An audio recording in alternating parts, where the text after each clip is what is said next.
Inflation, climate change and mounting global debt shape discussions at this year's spring meetings of the International Monetary Fund and the World Bank.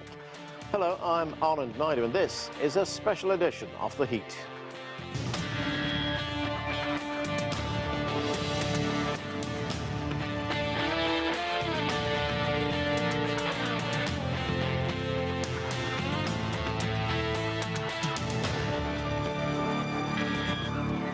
The IMF says the global economy remains resilient and raised its global growth forecast to 3.2% this year.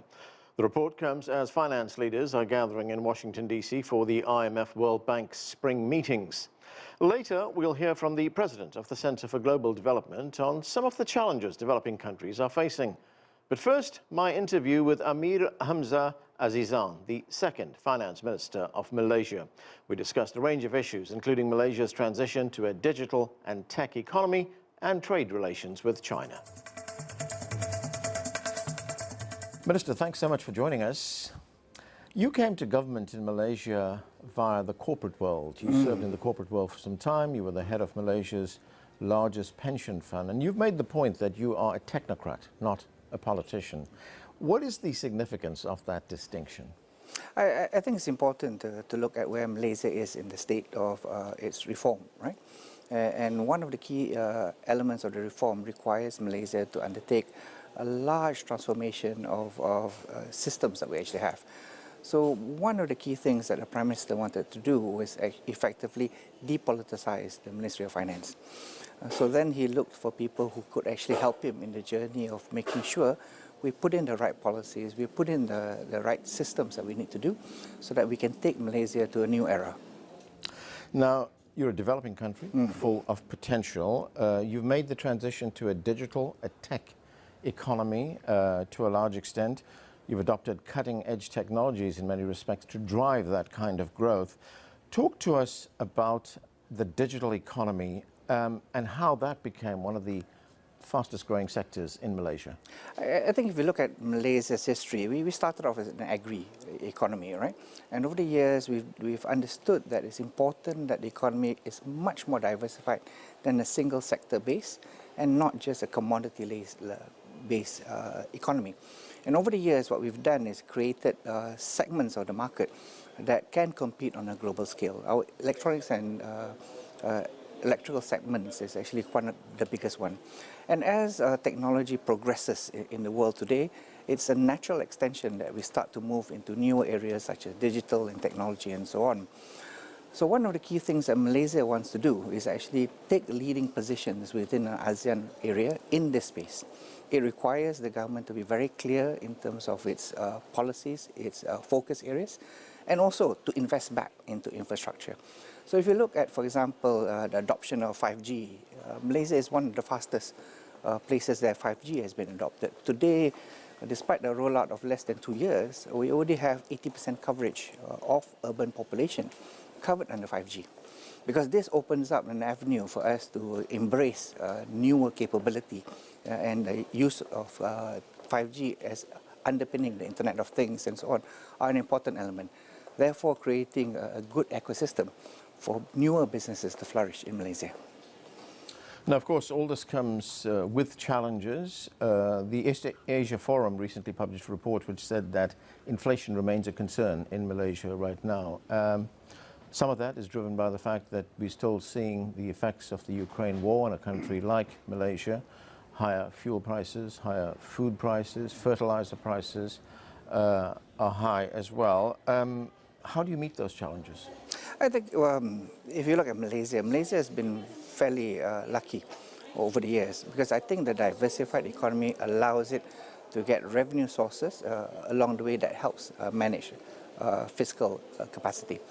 But one of the things that we have done is also to make sure that we protect the population through some support mechanisms that has come in. So that's allowed us to contain the effect of inflation into the system. Secondly, I think our self-sufficiency levels in a lot of things are pretty good. So dependency for importation is not very high. As such, the inflationary effect to the market is not big. So if you look at our latest data on inflation, we're down to about 1.8% inflation. So I don't think inflation is that problematic. However, When we looked at the interventions during the COVID area, we had to do a lot of support to the economy. And in some of the support, we've been giving subsidies in areas that we now need to look at refining them again. So probably in this year, we will have some amount of knock-on effect as we allow prices to come up to market prices. But we believe it will be within a contained range. At the moment, the current estimate of inflation for this year should be anything between 2.5 to 3.5%, which is acceptable for this stage. Okay, let's turn to your trade and economic relationship with China. China remains your largest trading partner. That's for the 15th consecutive year since 2009, making up about 17% of Malaysia's total external trade in 2023. How would you characterize the relationship? No, I think we have a very good relationship with China. Actually, Malaysia has a very good relationship with a lot of people, because the reality is we are an open trading nation. So China accounts for about 17% of our total exports, yeah? And it's built on a two-way mechanism where we import and China also exports into Malaysia, and we export also into China. So there's quite a good balance on both sides. The key is actually making sure that whatever we do, it fits into the business model that Malaysia is looking at, the sectors that we want growth. And I'm happy to see that China is investing also in Malaysia into newer technology area. So we've got new people like ByteDance, for example, coming in and helping us on building a vibrant data center sort of segments. We have CCIC coming in to help us with our East Coast rail structure, so helping us with infrastructure and so on. So there are a lot of things that's coming in. Correspondingly, Malaysia also exports quite a lot of things into China. A lot of palm oil goes into China, some petroleum products go into China, and a lot of electronics also goes back into China. So it's a very strong codependent relationship between the two. That's right. Of course, China's made tremendous progress in various technological sectors. You know, if you look at things like artificial intelligence, green energy technology, semiconductor technology. I mean, you've pointed out some of the areas where you are cooperating right now, but what is the potential for greater cooperation in the years ahead? Again, I think when you look at Malaysia, we play an important leg within the world as an open trading economy. And one of the key sectors of our evolution is actually to upsize and uplift the quality of industries in Malaysia. So what we're looking for is welcoming all countries to come into Malaysia, invest into the sectors that we actually like, as underpinned by our national industrial master plan. Things like, if you look at the semiconductor sectors, are very, very key sectors. Because Malaysia is probably one of the largest semiconductor countries in the world today. So the ecosystem is already quite vibrant. So bringing in new things into Malaysia actually helps lift it up. But also, people who come into Malaysia already has a resident base that's strong. So supply chains are a lot easier. So in this light, I think there is a tremendous amount of potential where newer things can come in. So if we look at our focus areas under NIMP, we like things like electronics and semiconductors as growth areas. We like things like aerospace as a potential space to grow in. But we also have traditional areas that we also need support in. Fundamentally, as Malaysia transitions under its national energy transition roadmap, that we become a lot more greener and so on. And re-looking at our grid, re-looking at our generation capacity as we inject in more solar, may be great things to actually look at strengthening relationships. So a time of change in Malaysia in many respects. What are the policies that you are putting in place to attract foreign investment? I think Malaysia has been in this game for a very, very long time. Yeah? And one of the key things that we use to focus on is actually laying out quite clear master plans that we actually want people to focus on. As I said, last year we rolled out a new National Industrial Master Plan with key focus sectors that we want to grow in. And in those particular sectors, then the government looks at how do we facilitate ease of doing business within Malaysia. In this instance, there are a couple of key things that will have to do. Incentives are quite norm to be looking at how do you support new entrants into the market. But more importantly is actually looking at the whole ecosystem itself in terms of how do you make it easier for businesses to come. The ease of doing business, the approval process, the facilitation in terms of ease of movements of goods, in terms of custom clearance and stuff are very, very important elements to be looked at. So Malaysia is doing a lot of reform in terms of simplifying the way and things are done in the country. The second thing is also understanding that as we move up the value chain and as we uplift the skill requirements in the country, then we will have to also invest in actually lifting up quality of resources inside it. We've got a very good base of labor already, but as newer industries come in, newer technology come in, we also must supplement that with further partnerships between industry and government to see how we continue to lift up capability within the sector. So Malaysia is actually putting in a clear roadmap in terms of how to inject in better TVET mechanisms, better industry government partnership to lift up skill levels in the country. Let's talk about financial cooperation. You are, of course, aware that there's a move afoot right now in many countries around the world, particularly the BRICS countries, looking for an alternative to the United States dollar as a reserve currency. What is your view on that? I think it's a normal evolution that we will have to look at. As the world gets closer together and multiple economies start to trade a lot more with each other, making sure that we have alternate mechanisms that trade can be settled in is actually a very, very important facet. This is not trying to displace one currency over the other, but making sure that a much more balanced mechanism can actually be done. So there's a lot of work that's been done in terms of local currency settlements between trade arrangements between countries now, and Malaysia will continue to facilitate by opening up to facilitate more and more of these things to be done. This also allows us to manage variations that come in when you are over-dependent in a particular currency and so on. Then you are open to currency appreciation, currency depreciation and stuff like that. But a much more diversified reduces the risk and allows countries to better manage their position. You were talking a moment ago about changes in how the Malaysian government functions and how it's seen, depoliticizing the finance ministry, for instance. You've said that Malaysians need to appreciate the importance of a better governance structure for the country. Elaborate on that for us. No, I think the reality is Malaysia is an open trading nation. Yeah? And one of the ways that we actually grow the economy is actually by welcoming a lot of foreign investments into the country. And when you're an investor into the country, you want predictability, you want clarity of how things are done, you want efficiency of how things are done. You also want to make sure that the system is managed so that there are no material variations over time, because you're in it for a very, very long play, right? So for Malaysia, I think one of the key challenges we've had in the past is we've had circumstances where maybe the efficiency level of that has not been as good as what we wanted it to be. And then people start to worry about whether the cost of doing business was going to be increased more than it should be along the way. So this administration's focus is actually to provide clarity. This administration focus is actually about looking at ways and means that we can do more to ease the capacity to do business in Malaysia, and making sure that proper, transparent government processes are in place. So when people want to do things in Malaysia, they understand how it can be done. And when they get treated and by doing things in Malaysia, they have no risk or worry that there are undue pressures that are being applied. Yeah?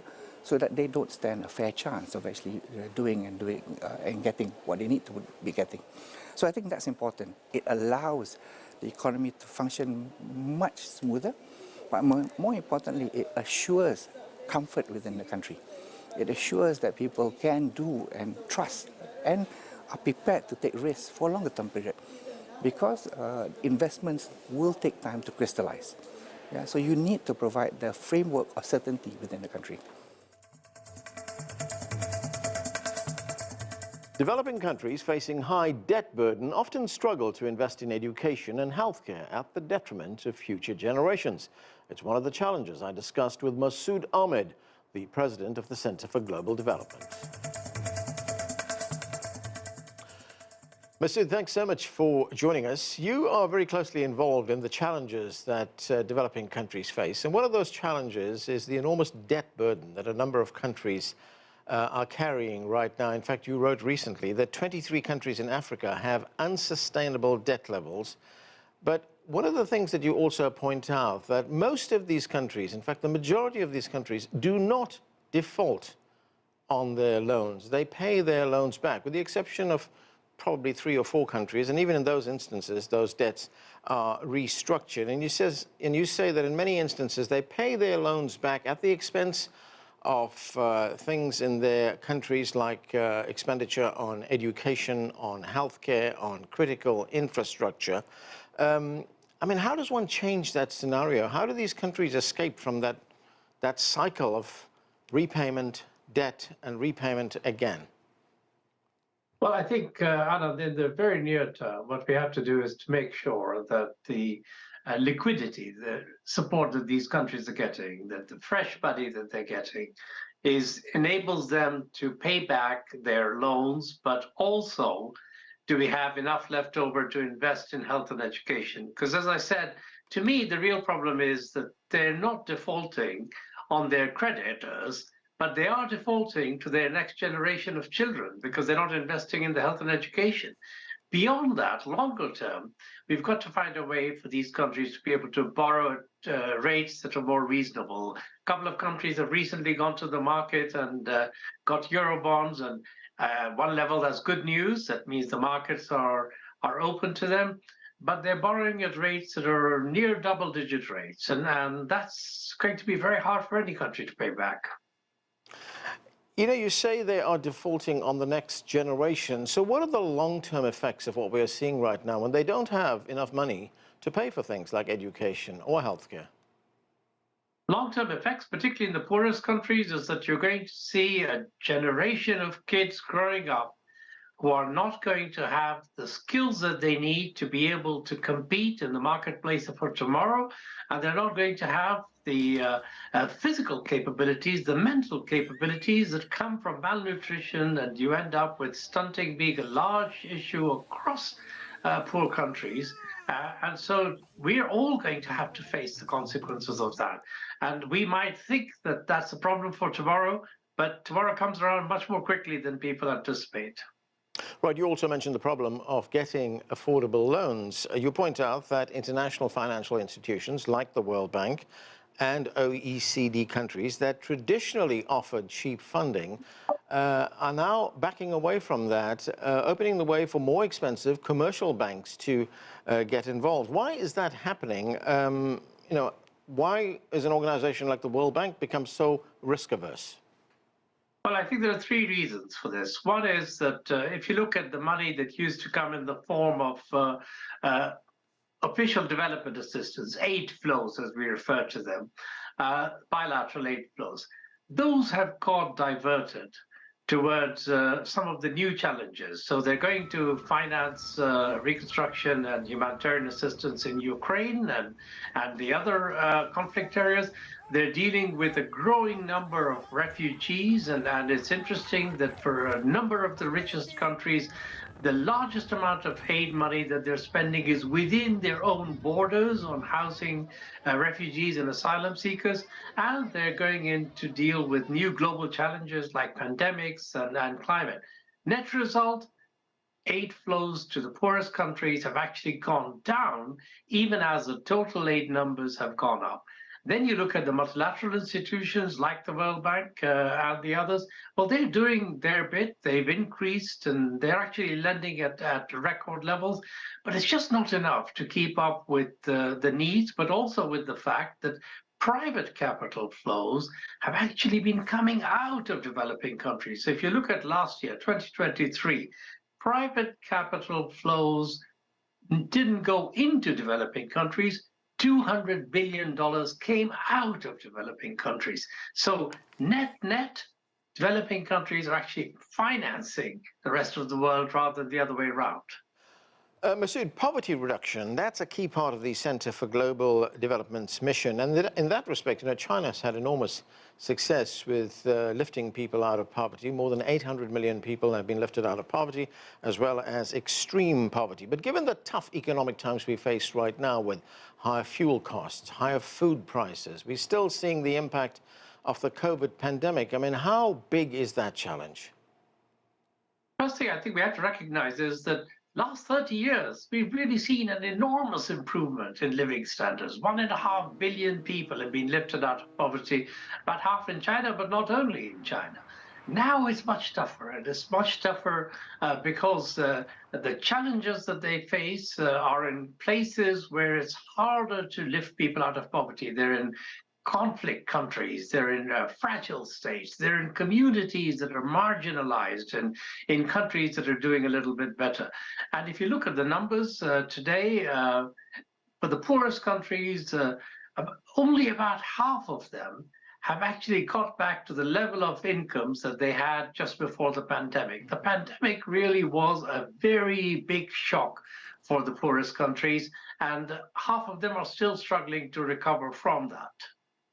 There was a recent social media post that you wrote, and you said in that post, you said, and I'm quoting you here, "We can thank economic growth for advancing human welfare across the world, but our current growth model has damaged our environment and left behind unacceptable poverty and inequality." I mean, you were talking about some of that a moment ago, but elaborate a bit more on that for us.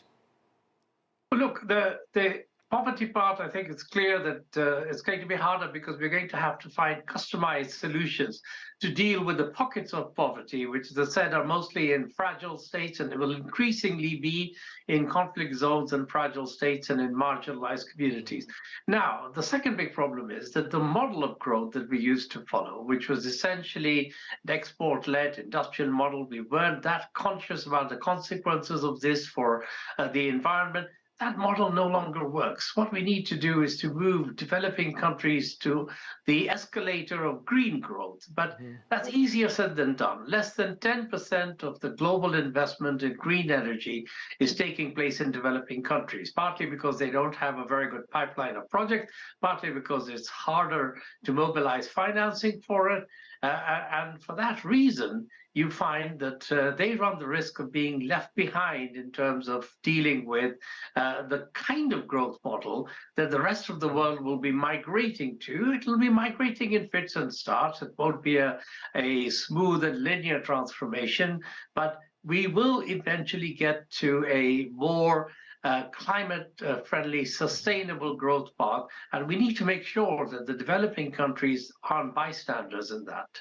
Right, and looking at the broader growth model that we have been following, is there too much of an emphasis on GDP growth? I mean, there are many economists, many analysts who say that it would be far more advantageous for everybody to focus more on human development. I mean, do you see any merit in that? I think GDP growth is a very useful shorthand way of measuring one dimension of progress. There is very little evidence that you can achieve sustained improvements in human development without improvements in income, i.e. GDP. So you need growth, you need a different kind of growth, but without growth, you can't really deliver sustained improvements in the human condition. But the challenge for us is to try and make that growth more inclusive, to make that growth greener, to make that growth one where there's less inequality.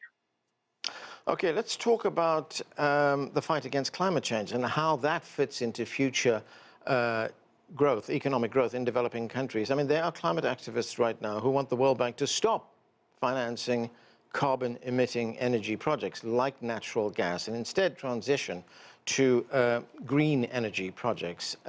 Is that already happening? Is it still a challenge? It is happening. It's not happening fast enough. So the World Bank, other regional development banks are all trying to increase the financing that they do for clean energy in developing countries. And the solution to me is to help developing countries with the clean energy projects and with an energy trajectory that is going to deliver them more energy. Remember, half the people in Africa today do not have access to electricity. So the question is, how can you provide access to electricity to this group of people in a way that is consistent with the planet moving to net zero?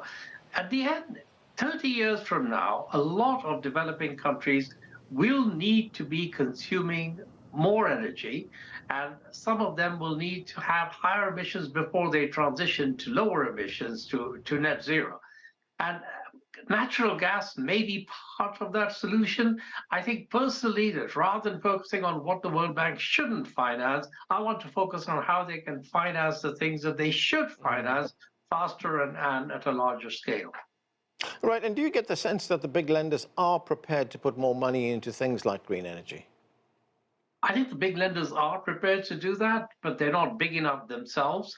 And it's a slow process to convert organizations that have traditionally been focused on thinking about development in one way, which is primarily about helping countries grow, to thinking about it in a way where you bring in global challenges like climate change to be a central focus of what it is that you're trying to do. Large supertankers don't turn around quickly, and a lot of the international institutions will need a bit of time, but sustained commitment and sustained guidance from their shareholders. I think it's actually as much a question of making sure that the shareholders of these institutions, the largest countries in the world, the G20 countries, keep giving a very clear and consistent message to the institutions saying, that is what we want you to be doing, and to help them take more risk, because part of the solution will be by them being ready to go in and take a little bit more risk than they have done in the past.